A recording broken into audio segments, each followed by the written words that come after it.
what we're talking about today first, Eric Webster, who is the chair of our MLS committee, big dog extraordinaire. So we brought him on here to really sort things out for everybody. And then, of course, Gabe Walsh, who is our Iowa Association attorney. He's here to give us all the legal angles and things about all of this. So anyway, Gabe, you start off, tell us what we're actually going to be talking about today as far as the nuts and bolts here. Yeah, absolutely. Well, Eric, Lance, it's great to be here with you today. This is obviously a topic that's sort of a hot one right now.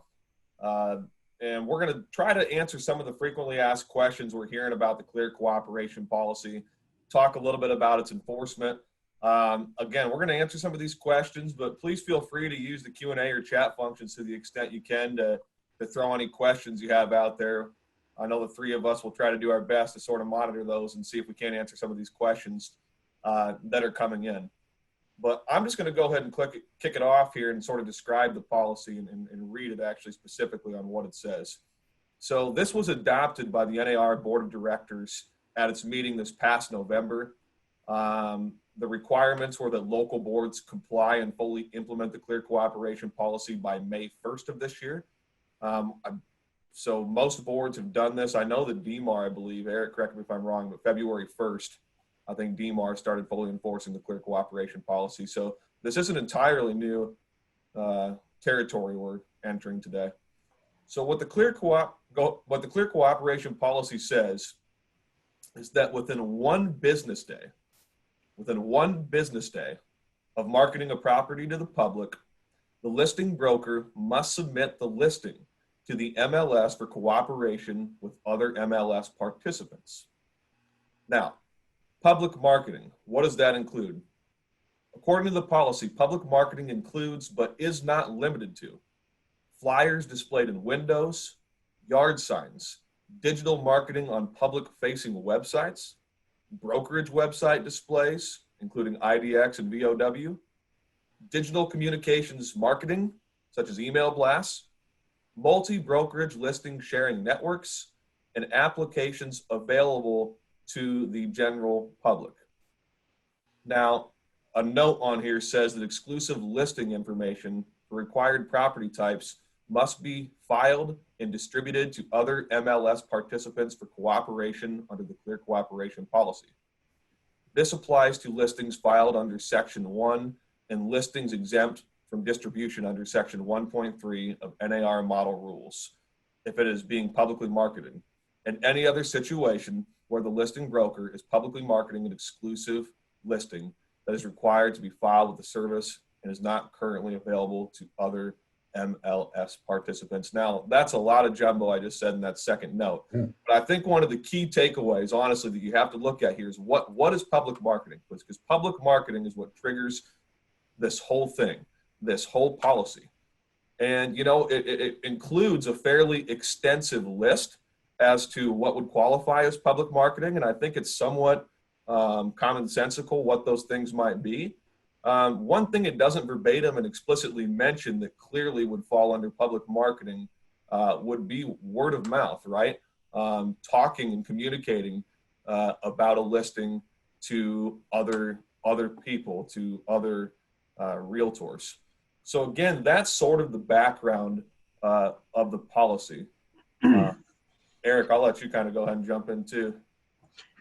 Well, you know, one of the things that kind of comes to mind is the Central Iowa Realtor Knowledge Exchange, you know, so you've got realtors from all different companies on that platform, and they call that right out there in the policy, multi-brokerage listing sharing networks. And so that's one that you would consider marketing to the public, wouldn't you, Gabe?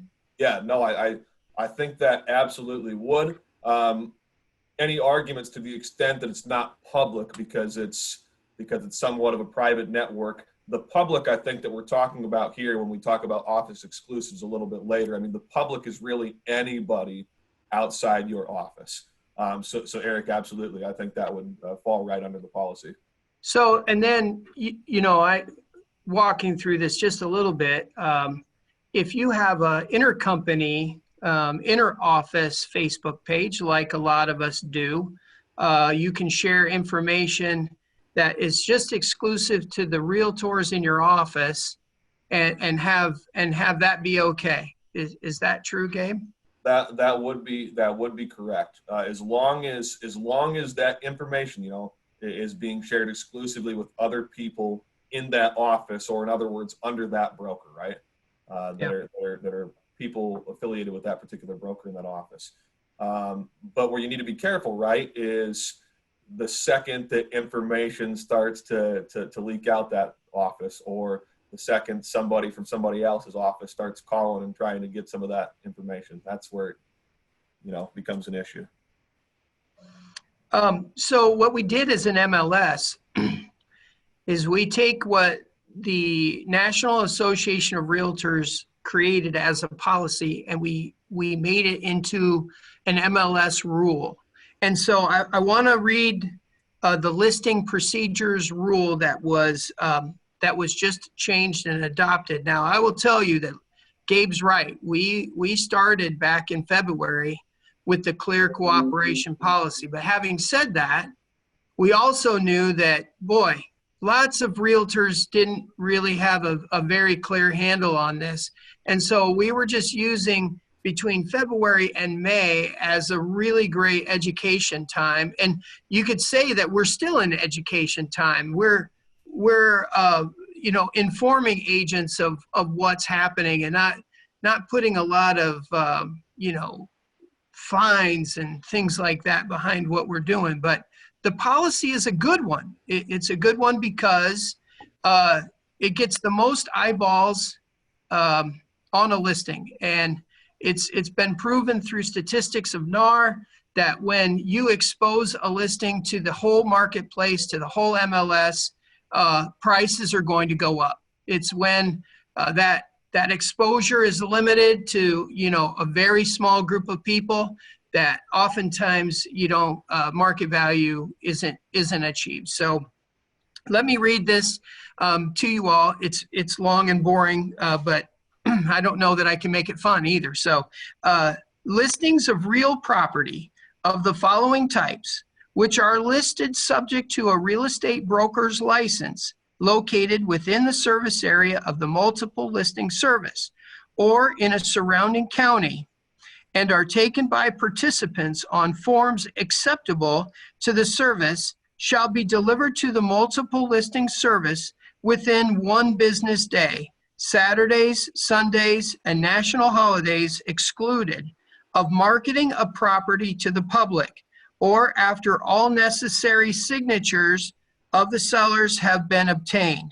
The listing broker must submit the listing to the MLS for cooperation with other MLS participants.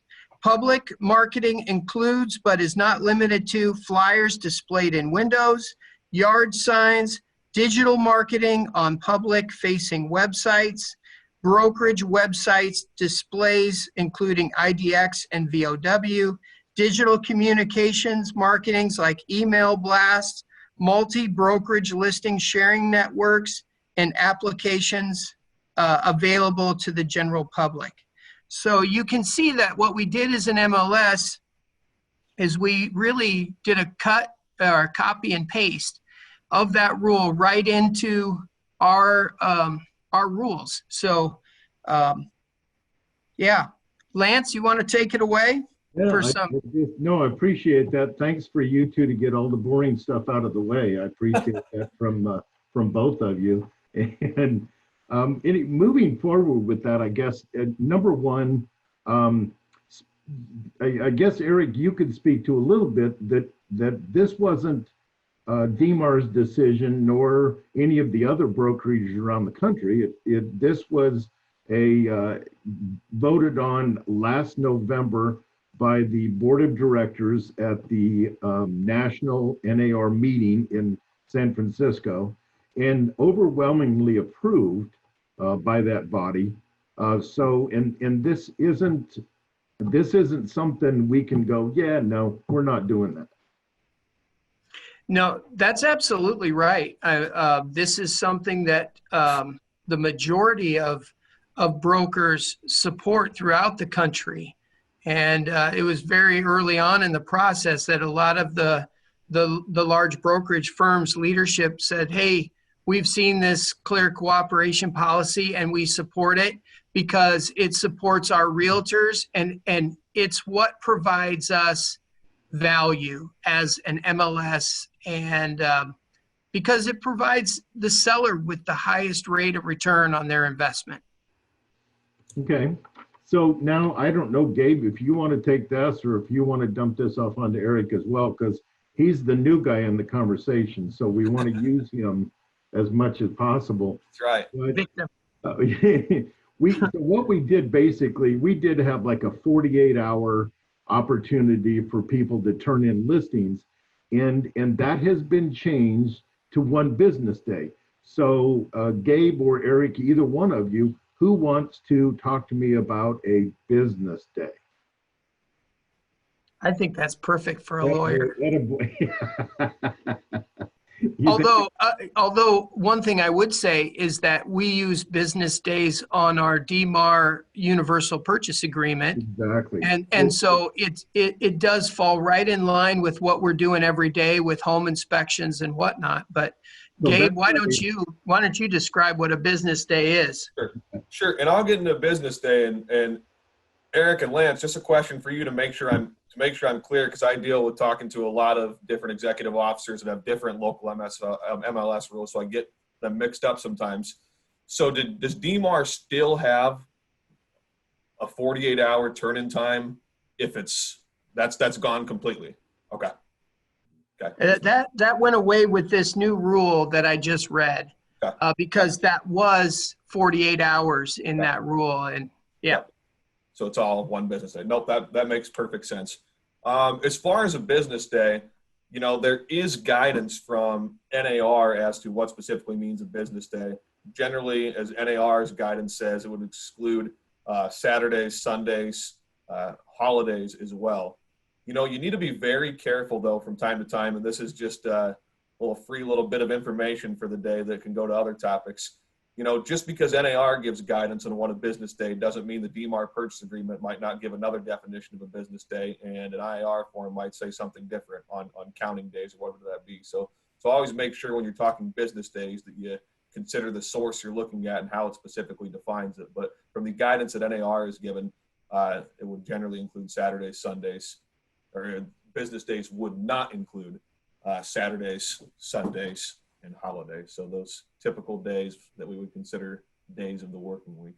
Okay, so Eric, give us when's a business day start? I mean, I know for guys like us, it's probably 8, 9 in the morning.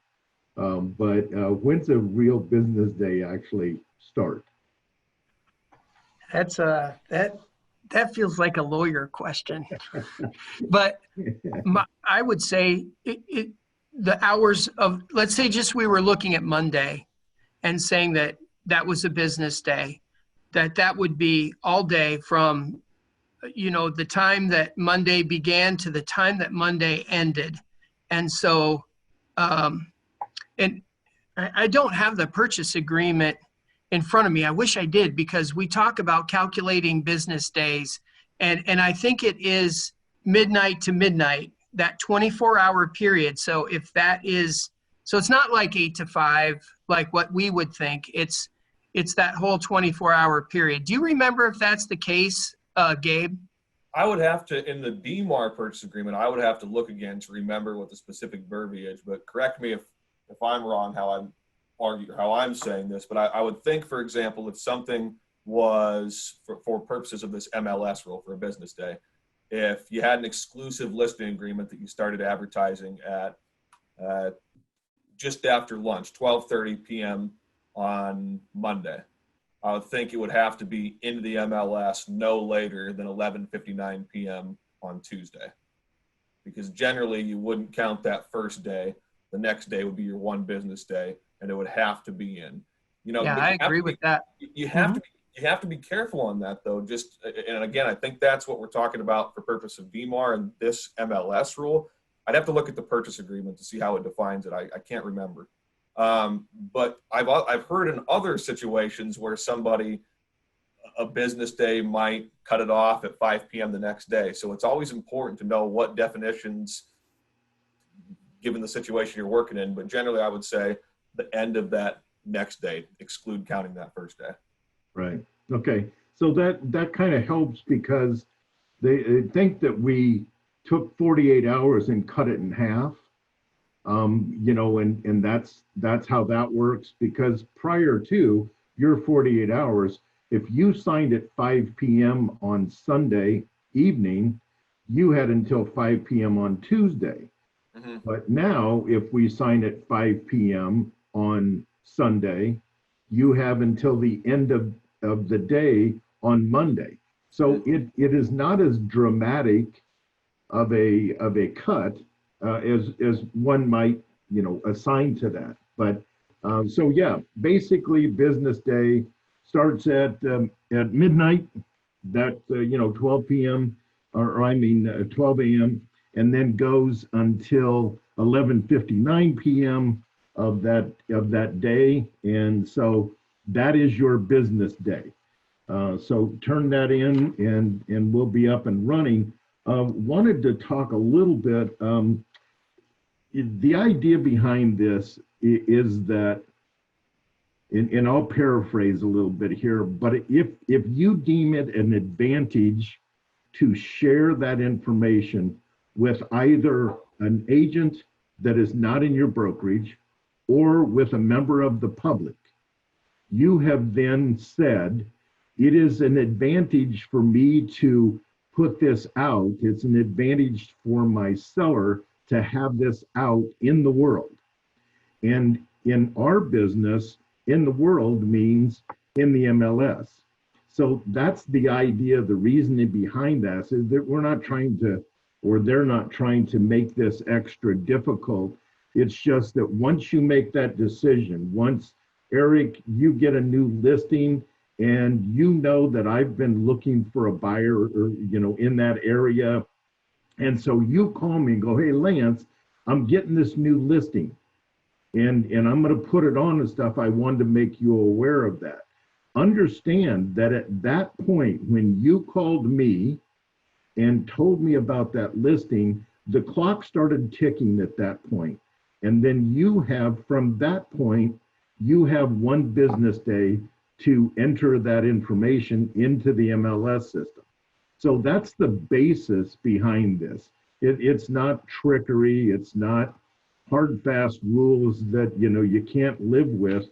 It's just that if Eric believes that I'm an advantage to his seller because I'm from a different brokerage or a different agency or whatever like that, he then has deemed that his seller would benefit from being part of the MLS, and thus needs to enter it in that information into the MLS so everybody can see that. Does that make sense, Eric, Gabe? Yeah. It does. The only thing, and I don't want to muddy the waters with this, but when I look at the policy, it really seems that what they're driving at is more of a mass marketing sort of idea. So I don't know how many realtors are part of the Central Iowa Realtor Knowledge Exchange, but there's a bunch. And so if I put, hey, I've got this new listing coming up, here it is, that's kind of marketing it out to a lot of people. But if I call my buddy Lance and said, hey, I've got a listing coming up, such and such, even though Lance is at a different brokerage, I guess I'm kind of curious, Gabe, as to what you think. I know the policy says, let's see, it includes, public marketing includes, but is not limited to. And so the question is if we're from different brokerages and I just call Lance up one-on-one, do we feel like that's, would be a violation of the policy, or do we feel like that would be an okay practice as long as we weren't email blasting or something like that. Eric, that's clearly there were some lawyers involved in this at some point, because we always have to throw in that language, you know, the including but not limited to, you know, assuming there's other possibilities. But you make a really good point, Eric, and it's respected that it seems like what the policy is getting at is these more forms of mass communications, or you could at least read it to say that seems to be the envisioning. But for me personally, and I haven't heard anything directly contrary to my position, I think what the policy does is basically says, if you market this, if you do anything to market this, you've, like Lance said, okay, it's in the interest of the consumer, it's in the interest for other people to know about this, it's in the interest to put this into the MLS, right?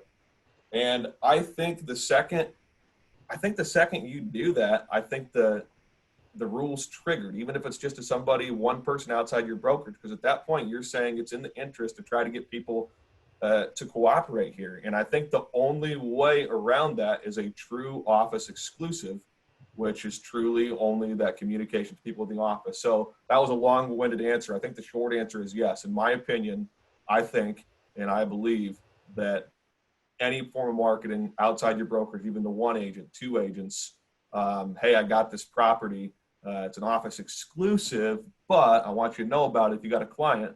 I mean, sure, that's not a multi-email blast, but at the same time, it's really not an office exclusive anymore. It seems to be public marketing.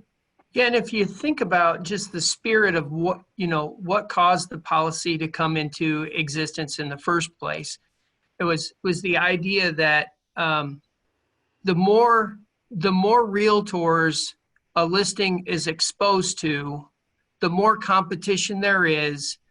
Generally, the seller is going to do better in a circumstance where the listing is exposed to our 2,400 realtors rather than one or two. Sure. And, you know, from the NAR's perspective, that's one of the reasons why the for sale by owner homes sell for so much less than a listed property, based around the fact that oftentimes a for sale by owner home is sold to a neighbor or to a family member or something like that, and sold much less than market value. So you want to try to just get it out there and expose it to the whole MLS as quickly as possible. Yeah, and I think another thing is here too is, you know, NAR talks about this from time to time, but on a national level, what was seen happening is people would put properties on Facebook or put properties somewhere and say, you know, these aren't going to be shown for another week or two, or these are going to be coming in about 4 weeks. And it's sort of like an opportunity to try to gather both sides of the commission, you know, in that amount of time before widely exposing it. And, you know, that creates a question is, as realtors, our number one concern here is the interest of our clients and the public and who we serve. And is that really, you know, limiting the marketing pool in such a way, is that really ever in the interest of a client? And again, I think having that background and understanding just really helps to understand what we're getting at with this policy. And we're trying to make sure that everybody who wants a home, everybody who wants to sell a home, everybody who wants to buy a home is getting the most competitive system we have to offer, which time and time again has been tested, has been to the MLS, which, like you said, generates high prices. It brings a lot of buyers into the market to be in the interest of the seller. And, you know, if we really believe in that system, you know, that's why we have this rule. Awesome. Yeah, it's I'm reading the chats on here and the questions and stuff, and so it's, you know, it's interesting. And so you know, there's some discussion about, like, if you're not marketing it, if nothing has happened, if you go out and, you know, get signatures on the offer or on the listing, I mean, then there's some notice here that possibly each MLS would treat that a little bit differently as far as when that needs to be into the MLS or turned in. So I know that we're speaking directly about the Des Moines Area Association of Realtors, and that in fact we did adopt that once all signatures are affixed to the listing, that then you had one business day to turn that in. There, in fact, may be some MLSs that stayed with that additional time to turn in. You know, as far as like I got all the signatures and everything's ready, but they may have a different time frame to turn that in because of their MLS guidelines. And if I could jump in on that real quick, Lance, I think you characterized that pretty well. Every local MLS has authority to make that determination in their local markets at their local level, what they want that turn-in time to be. You're right. Certain MLSs, if they used to require 72 hours from an exclusive listing agreement to turn it in, that can still control in those local boards if it's not publicly marketed, right? This rule is only triggered by public marketing. That being said, DMAAR making all of these things one business day is well within the authority of a local MLS to do. Yeah, and one of the things that talks about, and that, you know, thing near and dear to my heart, but in a lot of agents, is that how does the new policy to relate to having the subject photos added to the listing within the time frame? And I mean, I would love to say that you know, we're getting those photos in, that the not having the photos to turn in doesn't delay the fact that it needs to be turned in by a certain time frame. So you know, you can take a photo of anything, you know, of the whatever you want to, or not turn in a photo, but the requirement of the listing information to be turned in, photos doesn't have an effect on that time frame. I would like to see photos on every listing the second they're turned in, and I'm sure a lot of people do.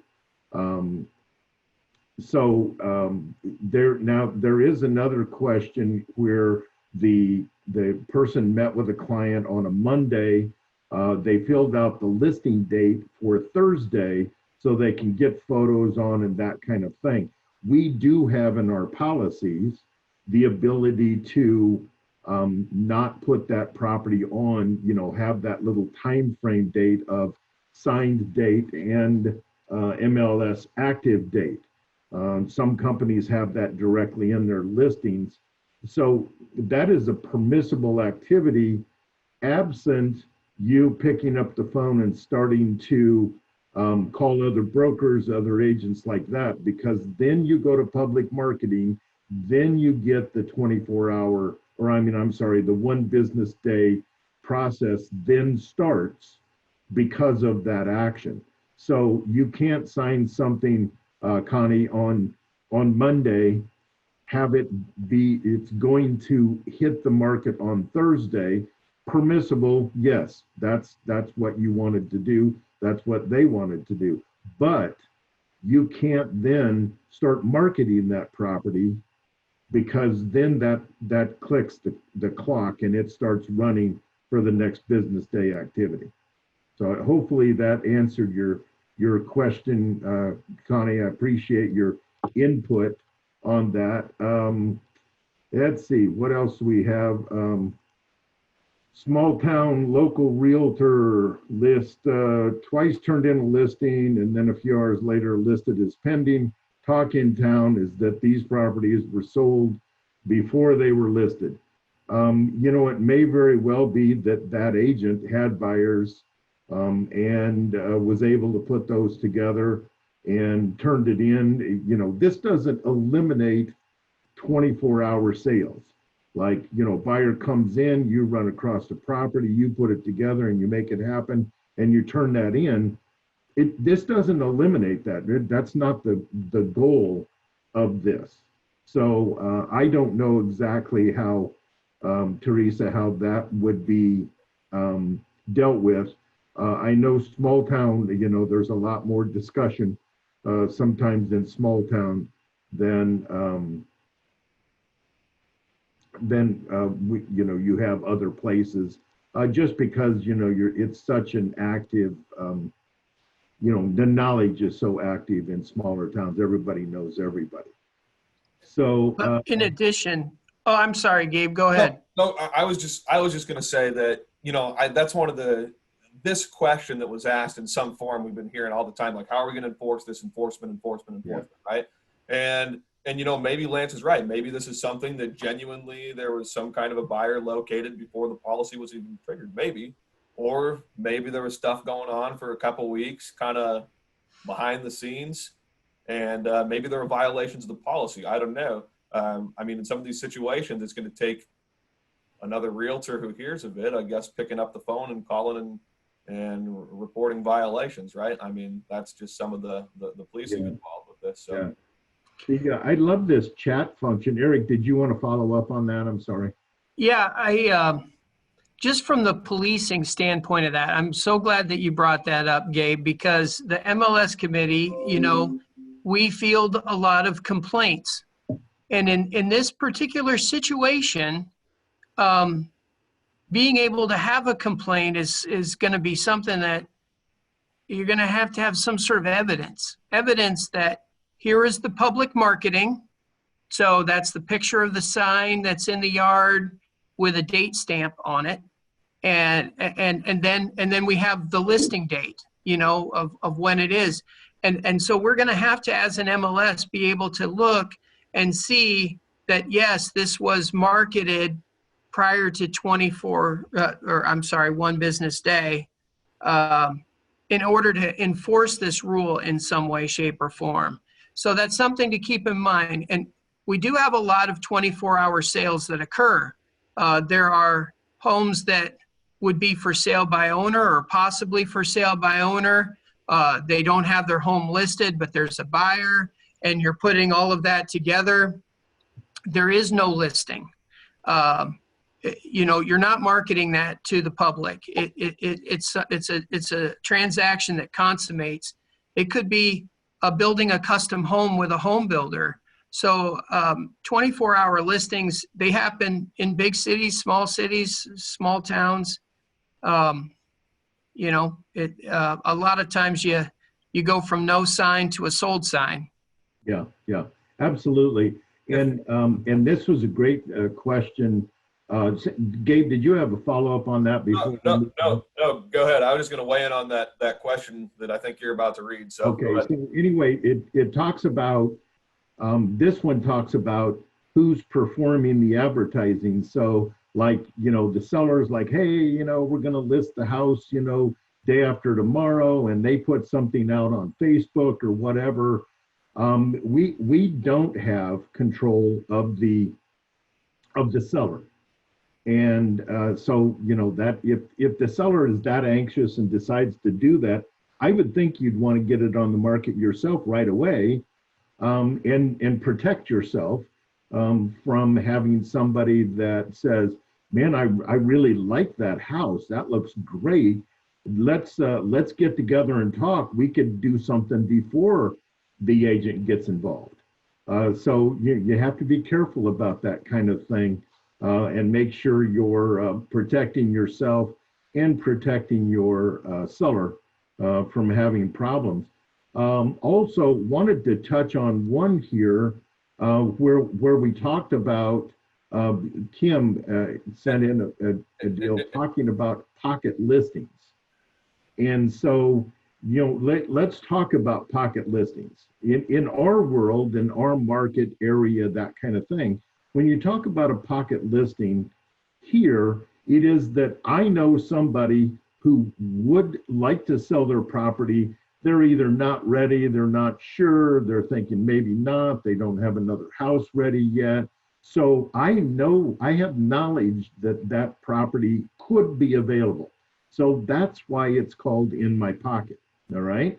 Now, somebody comes along and says, hey, I'm looking and thinking and that kind of stuff, and it's another agent. And you could say, I might have one. Let's talk about what you're looking for. Okay. So you discuss, like, that other agent calls you and you say, yeah, I'm getting, could be possible, that kind of thing. You determine that in fact, it might work for that person. And so you call up the seller and say, I have somebody, can we do something with it? If that seller says yes, and then you give the address out, you've started the clock. Okay? So as much as that's, I don't want to, but the bottom line is, you started the clock. If that, in fact, you've determined that that seller would be benefited by other agents and public knowing about that property. That's the toughest part of this process, is that our interaction with people, other agents, that kind of thing. And it's not, we're not trying to hem in or prevent those things from happening, but you have to understand the process that if you start marketing, if you start disseminating information to somebody out there, then in fact, you've started the process. And if I can jump in quick on two things, I'll work them in the reverse order. So you talked about the pocket listings and the idea of, somebody calling up a seller, hey, I've got a client that's going to be looking for something kind of like this. And, at some point I might have something kind of like this. And you suggested, once the address is disclosed, at that point, it's clearly public marketing. But keep in mind, I don't know in my mind that the address is, I think there might be something short of the address that could even trigger the rule, right? I mean, if you're describing something in a specific location with such specificity, exact square footage, exact color, shingle tint, what the shutters look like on the house type of thing. I mean, I think there's something short, arguably, than the address, because that's come up in some different contexts. I know we're getting in the weeds there, but these are some questions that I get thrown every once in a while. That would be hard to. That would be hard to enforce.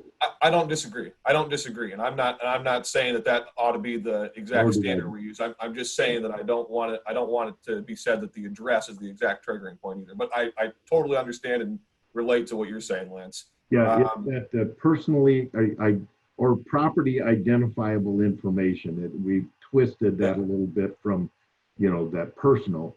But if it's public identifying information that gives you the location, then by rule, yes. Yeah. But, that would be next to impossible to, enforce or figure out or that kind of thing. And I don't know of anybody, well, there might be one person that I know of, but anybody else would have interest enough to try to rain on that parade. So that's just the lawyer throwing out crazy hypotheticals. It doesn't work out in the field like you guys. Yeah. But the other thing that I was going to say is on the idea of a seller, right, going out and start to do some kind of public advertising, something that you as the realtor have not authorized, you're not doing, your seller's going around the town telling people about their property, triggers the rule in the same way. I would argue that an address wouldn't necessarily be the triggering point, to Gabe's point there, because if you have a distinctive house that everyone knows about, you just think about the houses as the Salisbury, let's just use the Salisbury house, for instance. So you wouldn't need to put an address on the Salisbury's house. All you would have to have is a photo. And everyone would know the house you were talking about. You're listing the Salisbury house? That is awesome. Yeah, no. No, I understand. And like I said, certainly there are things you can do other than the address to have people understand what you're listing. But, like Gabe said, we really is getting in the weeds there, and certainly not the purpose of the call.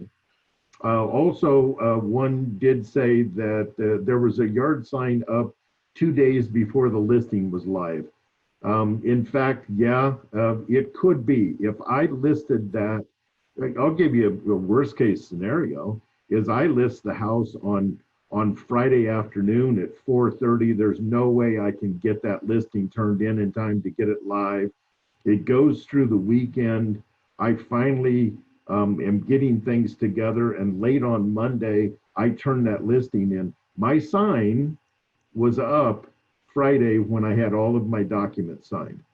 That in fact is okay because it was turned in before Monday, the business day following that signature.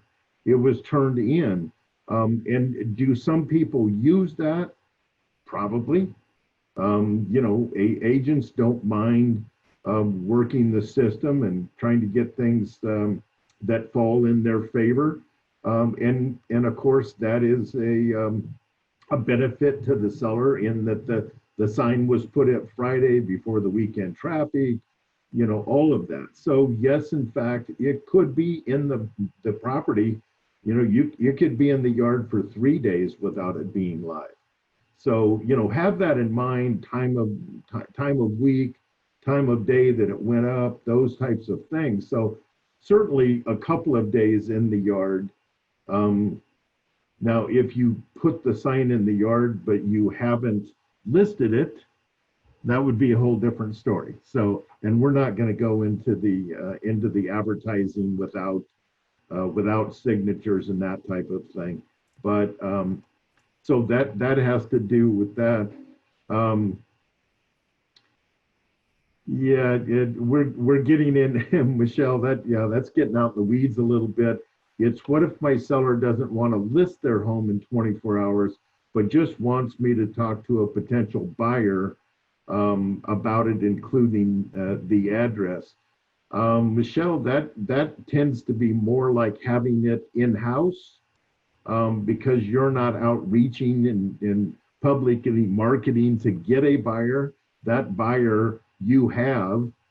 So the sharing of that information as this might be happening would be more like an in-house exclusive style. So I don't know that would be problematic. It's when it belongs to another agent's buyer and then you call that other agent and that kind of thing, then it gets a little cloudier. So. And I would just add that if the house is not listed, if you don't have a contract, then, the sellers could just very well be a for sale by owner. And that would not affect this policy at all. We're talking about, taking a listing, getting signatures on it, marketing it to the public, that sort of thing. So in that circumstance, it wouldn't be enforceable in any way, shape, or form because it wouldn't be a property that had a contract. Hey, this would be a great opportunity. As president of DMAAR, I love every opportunity to get input. And we are having a discussion about delayed listings, coming soon, those types of things. We're talking about that because it's like, is there an advantage to our agents, consumers, that type of thing if we do that? So look, I'm at Lance@realestateconcepts.net. Lance@realestateconcepts.net. Feel free to email me any thoughts you have about coming soon. Are they good? Are they bad? Should they come on the market and not be disseminated? All of these things. I would love to. Did I just lose you? Are you guys still there? We're here. Okay. My screen went away, so I can't see myself, but I see the camera still working, so that's good. There we go. So if there is information and you care about that type of thing, I would love input from agents on what their thoughts are on that, because we have certainly a mixed bag of thoughts in the board of directors group. So please, that would be wonderful. Okay. But if we had just using that coming soon as I've got a listing coming soon at 123 Main Street, going to be on the market next week, and you put it out on the Realtor Knowledge Exchange in order to try to get a little action on it, that would trigger that clear cooperation policy to have that listing be in within 1 business day of that action. Yes, and I have an interesting one from John, who says, got a client, they're not going to list until months out. They're interested in doing that. And there's an outside agent that describes a buyer that property might fit for. And the seller then says, yeah, I mean, if somebody's really interested, I'd allow them to show it, just to see if by chance they'd be interested, that kind of thing. So would that be okay? Two things. One, I'd say that you'd probably want to have some kind of a 24-hour showing, signed, that kind of thing. So it is listed for a short period of time, and then that property is then turned in and shut off immediately. I know that's a pain in the butt, but the description, John, of what you're talking about for your protection and for the seller's protection and from the other agent's protection, I would think you'd want to have something signed and turned into the MLS, even if you immediately then said, yep, we're not listing it. Hope that helps. Anybody else? Yeah. Just talking about anything different. I'm trying to keep track of anything. Gabe, what are outstate, what are you hearing out there from people and what their thoughts are? I know we're talking a little bit more just DMAAR oriented here, but how about other MLSs out there? What are you getting? From everybody I talk to in other states, I mean, it seems like, when I got here last summer and when this started to get talked about in the fall even more, people were like, oh my gosh, what is this going to do? This is going to be some new, huge, crazy thing. I mean, it seems like NAR and now us at IR and so many associations have been talking about this so much that it doesn't seem real drastic, and it seems to make quite a bit of sense. What's interesting is you just look at what some of the different states and locals are doing for enforcement of this. I mean, the issues in some markets that cause the clear cooperation policy are different, right? There's different degrees of what sorts of issues they were having, but I know that there's associations out there that are like dishing out $5,000 first-time violations for any violation of this rule. I mean, I don't think DMAAR's gotten there yet. But I mean, it just goes to show, I mean, people are taking this very seriously, and whether it's a $5,000 fine or a warning or whatever it be, I mean, the whole idea of this is a policy that is a commitment to your clients, is a commitment to doing, whatever it can to give their properties the most widely exposure. And I mean, I think it's just so important to keep behind in the back of your mind what the purpose of this is and the good that this policy really brings. So that's my 2 cents. Hey, Lance. Yes. One of our frequently asked questions that we had kind of put together ahead of time is interesting, and I want to read it. I think the group will, and you will especially, will appreciate it. If the MLS has established a coming soon status or other pre-marketing solution that that shares listing data with all MLS participants and subscribers, does that comply with the cooperation requirements of the policy? And the answer is yes. Mm-hmm. Yeah. So if the MLS does come up with some sort of coming soon policy, that can be done. And I think the idea, and you guys tell me if you think something different, but I think the idea is they're allowing locals some leeway there, because maybe there is truly a situation where something really is not yet, ready to be shown, but you still want to generate exposure. The way to do that is submit it to the MLS, and not what was going on before, which is to just say, oh, it's going to be coming soon, and see what you can generate before submitting it to the MLS. So, all right. And for my dear 1 cent out there, they're asking no more calls from realtors asking, do you have something coming up? And in fact, that it's absolutely fine to interact and talk about, hey, is anything coming up in your area? Do you have something that might be out there?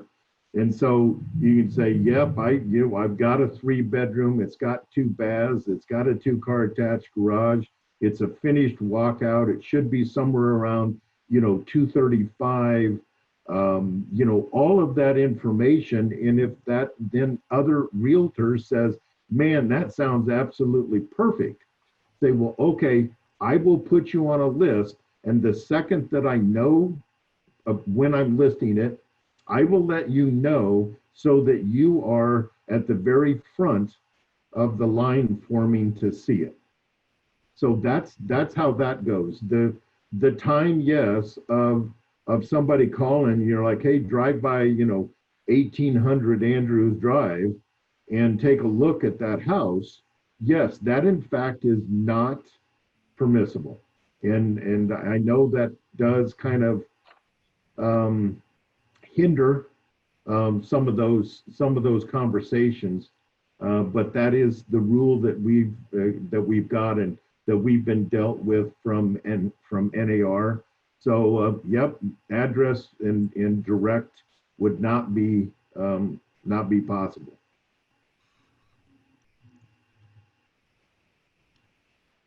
Let's see, what else can for sale signs placed on lots? Yeah, in a new construction community, yes, in fact, you have the ability to spread that signage out on some of those vacant lots. So there is some exception to that.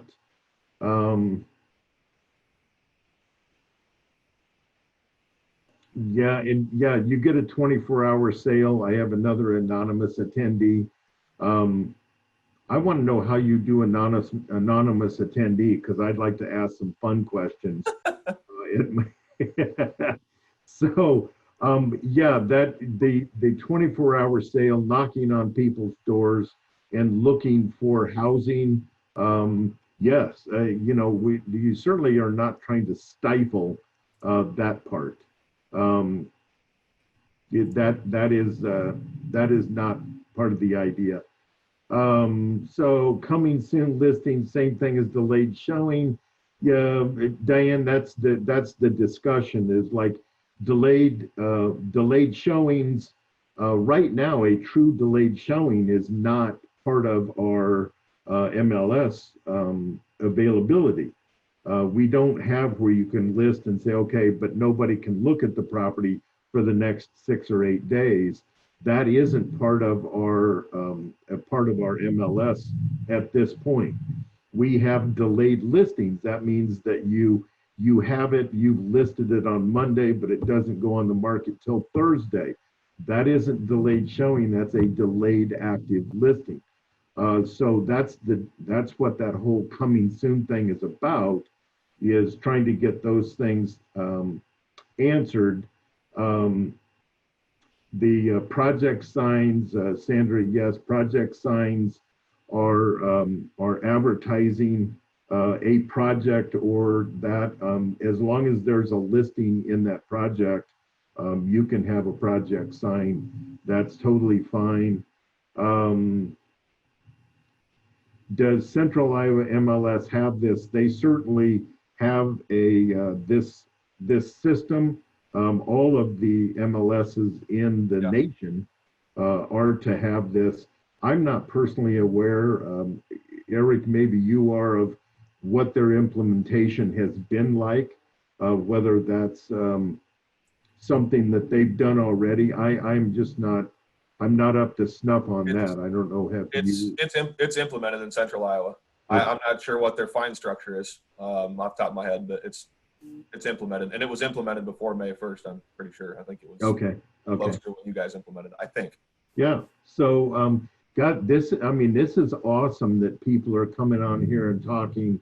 And I mean, this is perfect. This is exactly what I hoped for, that we could answer some questions, bring some clarity to the issue. It's just really good stuff.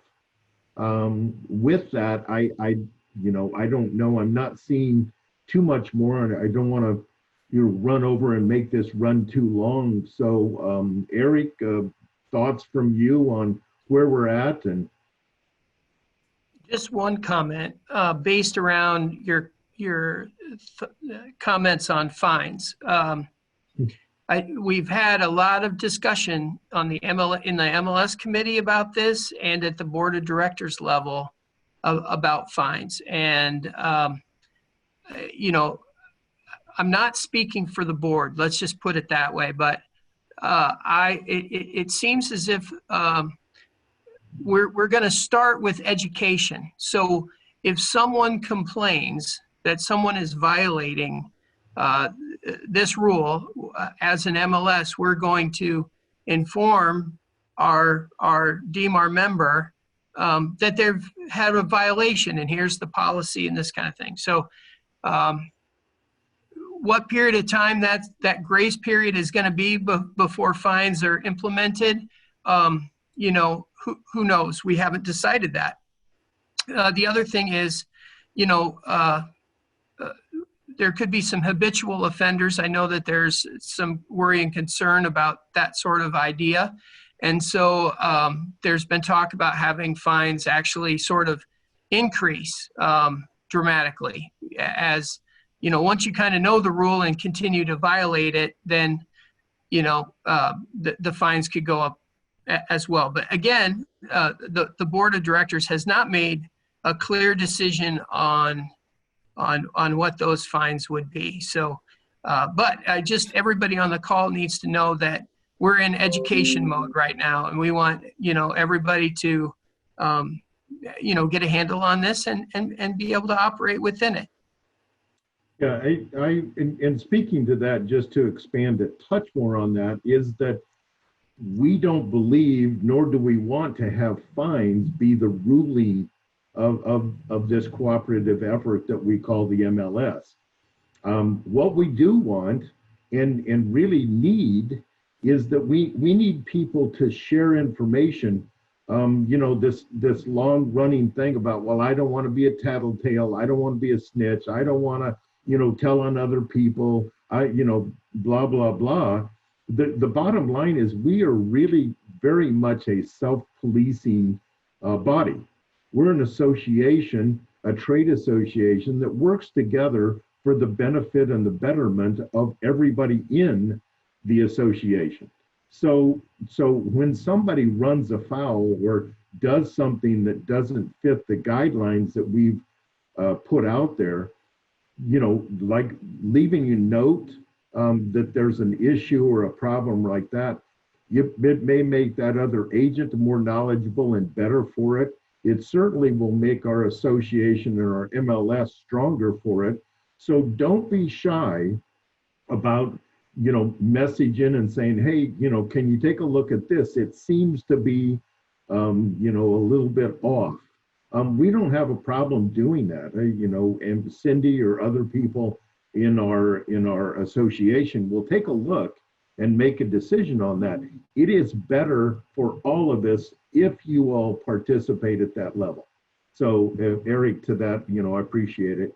Gabe, how about you? Do you have some closing thoughts on what's going on?